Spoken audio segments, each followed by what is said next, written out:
This used to be my least favorite part of the day, commuting to work. For about 10 years, I was spending about 30 to 45 minutes every single morning driving to work, and then the same thing on the way home. And that's all a thing in the past for me now. And I think this is very similar to a lot of Americans that have started working from home 100% of the time. I started wondering while I was working in my office, what's happening with all these cars not being on the road now? Are we seeing massive reductions in greenhouse gases? Are we seeing other benefits for the environment from people switching away from working at a centralized office? My intuition told me that, yeah, there's probably some kind of effect happening here, but I didn't really know what the evidence showed. So what I did is I looked at some primary research. I looked at peer-reviewed articles, other studies that went into this, and tried to pull out a few of the trends that we're seeing with the most recent scientific research. So today we're going to look at 7 reasons working from home is good for the environment. I'm going to go through 5 of the reasons on this video, and if you are interested, you can hop on over to homeworker.com, where you can find the extra 2 reasons, but also all the citations to all of the studies that I'm talking about, all the references, so you can look at the research yourself. So on to the first one. It's reduction in greenhouse gas emissions. So this is the one that's probably the most obvious of the bunch.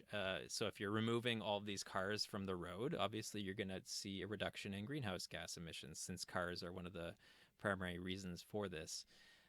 In North America, about 90% of the transportation methods that we use are based on burning petroleum products like gasoline. So this can, especially in North America, we can see a major change if we're eliminating the commute for most people. In fact, one article, one study that I read looked at what would happen if most workers switched to working from home only 50% of the time, not even 100% of the time. What would happen? And they found that there would be a massive reduction in greenhouse gas emissions just due to the commute disappearing. In fact, 51 million metric tons of greenhouse gas emissions could be avoided per year. Another study I found looked at what about just idling? So just leaving your car, in a traffic jam or something like that. What happens if you remove idling from the equation with people working from home? And they found that just with that, there's a reduction in 26 million tons of greenhouse gases as well. So there's a very clear correlation here that clearly working from home can have a huge effect on greenhouse gas emissions. The next one is air pollution in general. So not necessarily just greenhouse gas emissions, but other pollutants. One of them that has been looked at more than others is nitrous dioxide, NO2. I'm not a scientist, but I did look at a recent article that was really, really interesting. NO2, nitrous dioxide, is a chemical, a pollutant that it basically comes from burning fuel. So cars, buses, power plants, that kind of stuff emit nitrous dioxide. So and nitrous dioxide is a very dangerous pollutant, so it can aggravate asthma and other respiratory issues. And it can even, in longer, if you're exposed in a longer scenario, you can actually develop asthma and develop some of these upper respiratory issues. It also is one of the reasons for seeing sort of smoggy haziness over cities often. Acid rain is associated with it, water pollution as well. So the study in question, really interesting and quite recent. They looked at, in China, looked at all these urban centers in China in January 2020 versus February 2020, just a month apart. And the big difference here is the COVID-19 lockdown. So if you look at February 2020, this is once people started working from home and were not commuting to the urban centers. And you can see this huge drop in the density of nitrous dioxide. It's shocking, and it's preliminary research.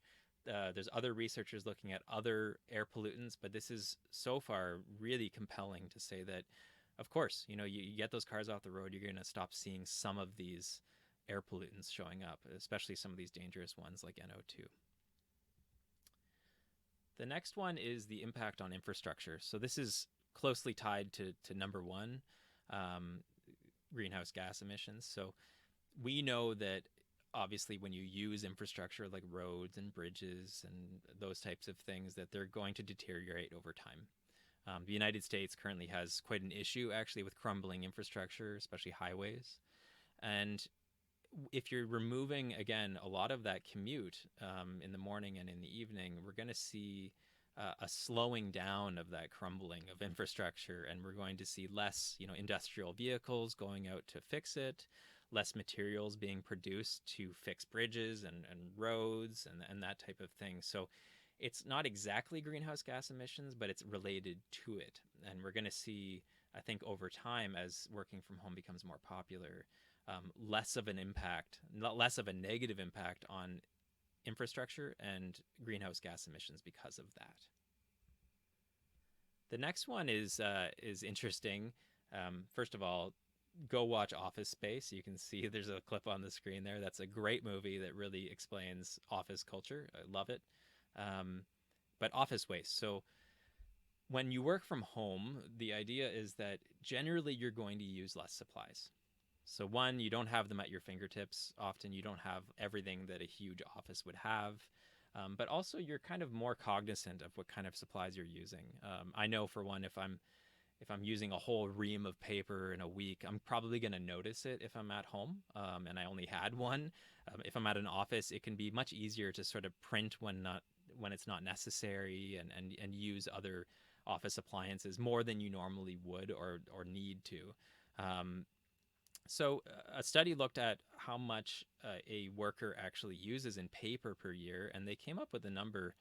I almost couldn't believe it, but 10,000 sheets of paper per year on average an office worker uses in the States. So a ton of paper. And they looked at if you move, the bulk of people to working from home, you could eliminate the need to dispose of or recycle 247 trillion sheets of paper each year.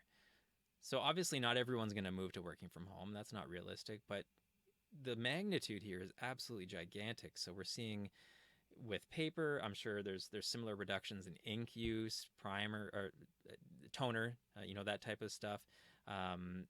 You could see how the use of office supplies would just completely drop down if most people work from home. The next one's kind of related. It's around energy use. And there's research around, how much energy is used in a centralized office environment where you have, cubicles and offices and many people coming to use that space versus someone that's using their own space at home. And this research has shown that around 9.33 kilowatt hours per day can be sort of saved if you work from home. So it's pointing towards the idea that working in an office, you're using, industrial printers, you're using lighting systems, HVAC, heating and cooling systems for the entire office that are often on all day long. You're using computers that are connected to centralized cooled server rooms, those types of things. So there's a major difference in the amount of energy that's used in an office environment versus at home, and it's clearly pointing towards when you work from home, it's just using less energy, period. You can control the temperature a little easier at home, especially if you have something like a smart thermostat. You're not having to heat and cool a space where no one's living, in the evening, that type of thing. So this one would take time to really take a major effect. Because you'd have to see people sort of, lowering temperatures in buildings, maybe moving to smaller offices, that kind of thing. But energy usage is a big component here that would over time really reduce if people work from home. So those are the first 5. Again, if you are interested in looking at the next 2, there are 2 more. One of them is really interesting. It involves snacking at your desk. So if you're interested in that, take a look at homeworker.com. And you can kind of get the rest of the picture, as well as if you're interested in looking at these studies themselves, look at the primary research, you can find all the references on our site.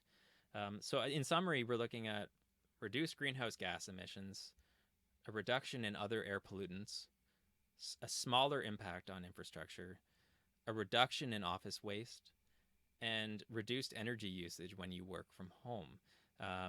These are huge contributors to helping the environment, in my opinion. So if you're interested in these types of articles and research, we would love you to come over to homeworker.com. We post a lot in terms of where to get a work from home job, like a legitimate career job, not just a part time one. We have tech recommendations. What kind of gear should you have in your home office to work efficiently? Remote work tips and tricks. We have a few tools that we offer in terms of like how to write a work from home policy with your work. So there's information for both employees and managers, and hopefully it's useful for you guys moving forward, especially if you are working from home and you're new to it, or you're considering working from home. So if you can, like and subscribe to our channel. We will be putting more content like this out in the future, and take it easy. Thank you.